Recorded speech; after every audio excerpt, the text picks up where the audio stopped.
Durante toda a escravidão, houve castigos brutais e desumanos para impor medo, controle e obediência, como trabalho forçado extra, máscara de ferro, humilhação pública sem direitos humanos, como saúde e educação. Nosso objetivo, enquanto podcast, é tratar de forma reflexiva, temática das relações étnico-raciais e sua influência na educação brasileira, durante e o pós-castigo. Do erro nasce o aprendizado e do castigo o nosso papo. Esse é o pós-castigo.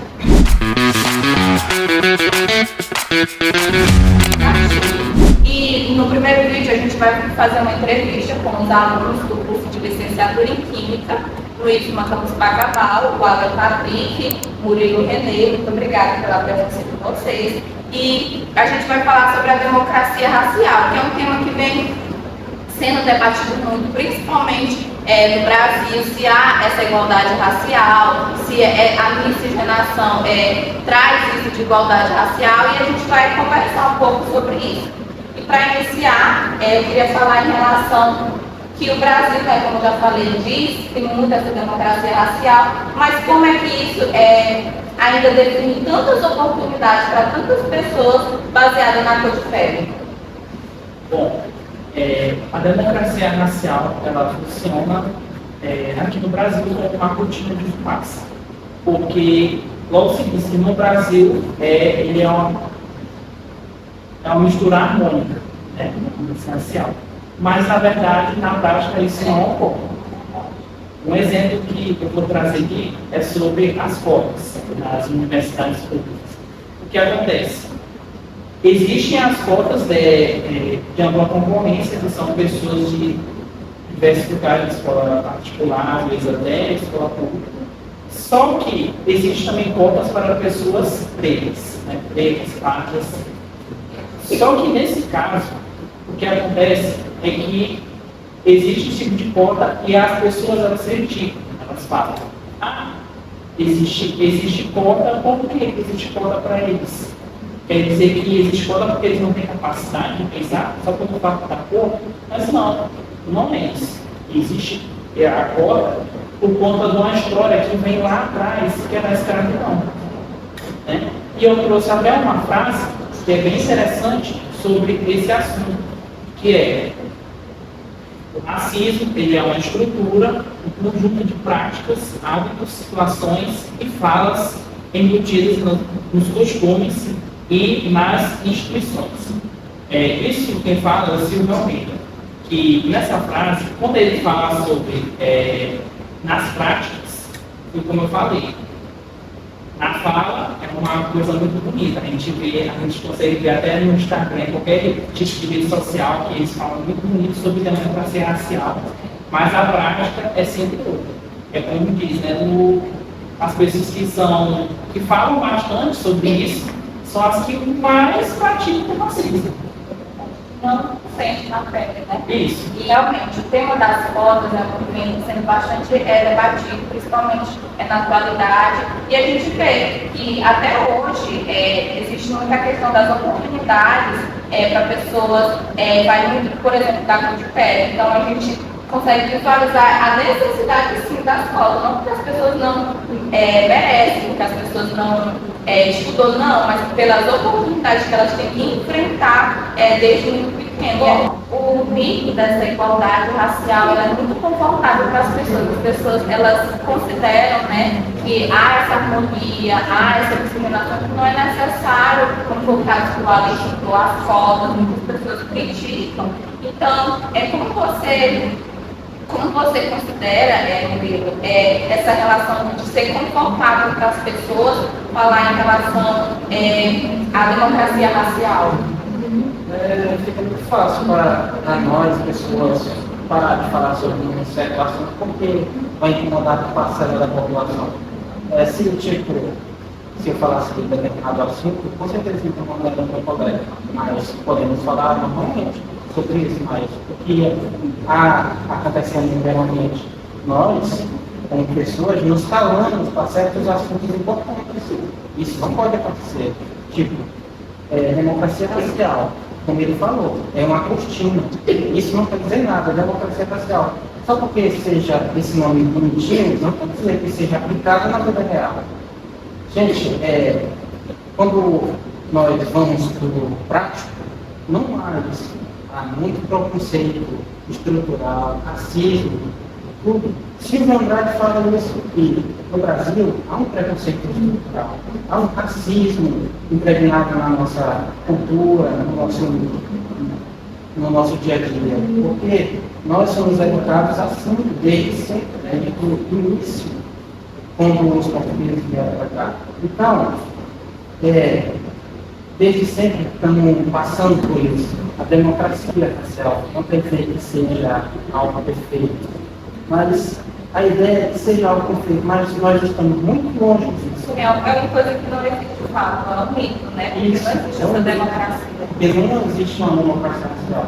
Se você vê na reportagem direta de jornais, mostra do Jornal Nacional, isso acontece muito. O preconceito por causa da pele. É verdade. Então, quem não sente na pele, quem está numa bolha separada para falar que existe essa democracia racial, é muito fácil. Tu até entrou na próxima pergunta que vai falar em relação ao silêncio. Se calar quando assim, por exemplo, eu não sou racista, mas eu não luto contra a causa, eu não luto, eu não procuro, eu digo que há essa democracia, se é a forma correta, se o silêncio é uma forma também de racismo. Geralmente, nós não lutamos por algo, mas quando nós lutamos, nós nos sentimos bem. Mas, digamos, eu não luto por ser contra o racismo, mas um dia eu posso ter filhos pretos, uma esposa preta, e isso pode acontecer com eles. Então, se eu não luto hoje, pode acontecer no futuro, alguma coisa acontecer pior.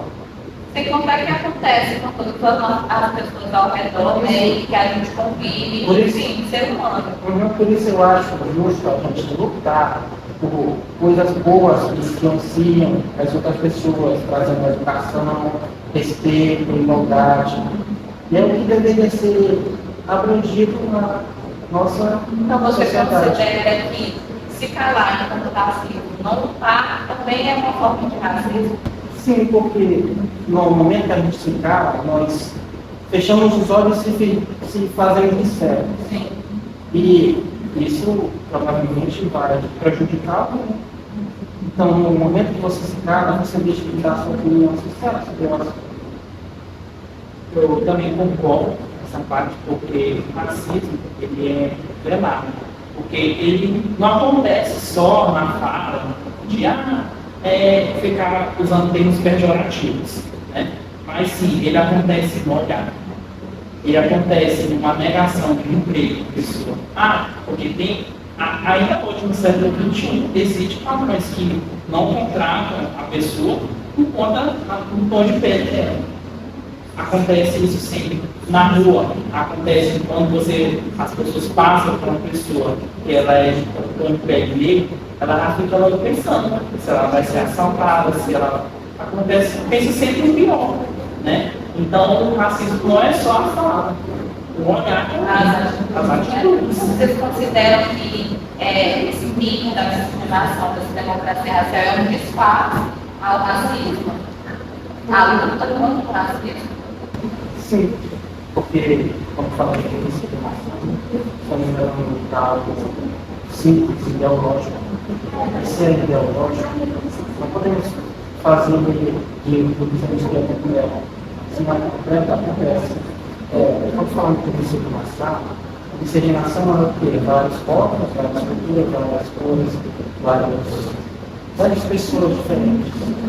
E isso não importa, porque se existe discriminação, é porque existe cultura diferente, existe povos diferentes.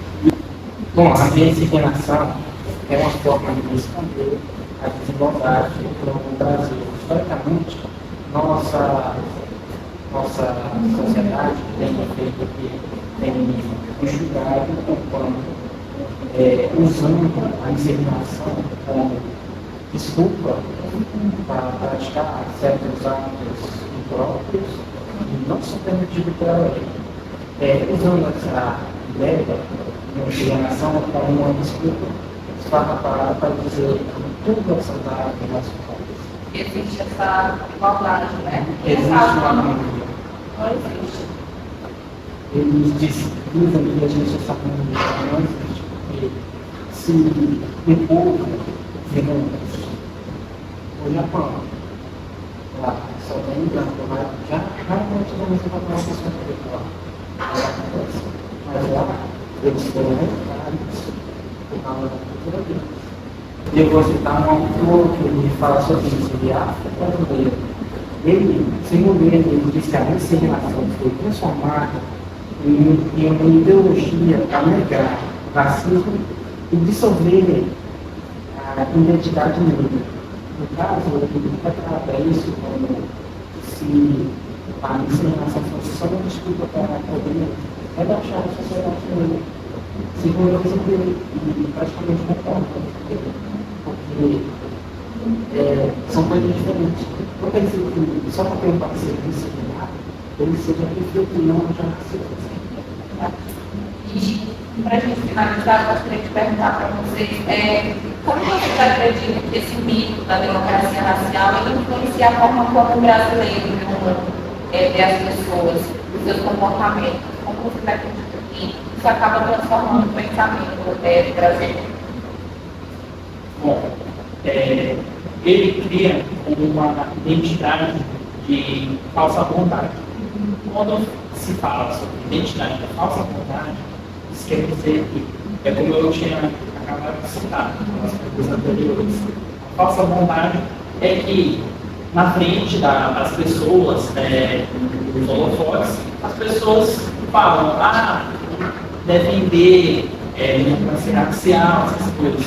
Mas na verdade isso, voltando ao que eu tinha falado, isso funciona como uma cortina de fumaça, né?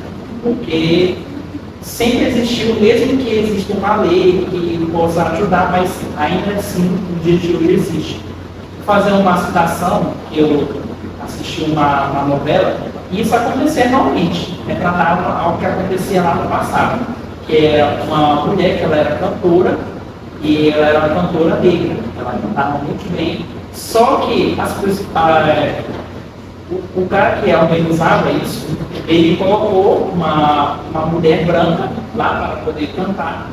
Só que a voz não era da mulher que era branca, era da mulher que estava cantando lá, que era a mulher negra que estava cantando. Só pelo fato de sentir vergonha, de achar que seria reprovável, né? Pelo fato da cor de tom de pele. Isso é certo, que antigamente era muito mais cruel, né? Hoje em dia pode até ter diminuído, só que ainda existe. Só que é algo mais disfarçado, é algo mais que é mais escondido. As pessoas falam uma coisa e por trás ela diz outra completamente diferente do que ela diz os outros. Então, você acredita que muito dessa luta demonstrada que as pessoas praticam racismo, mas de forma escondida. Fala uma coisa, demonstra outra, continua ainda com o mesmo pensamento de racismo, né?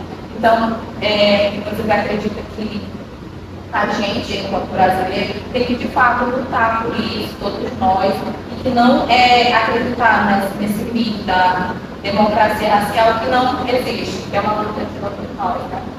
Exatamente. Acredito que, mesmo que a pessoa não é uma luta, mesmo que seja. Que ela não sofra na pele, né? Ver que as demais sofrem. Verdade, gente. Muito obrigada. E é isso, gente. Obrigada.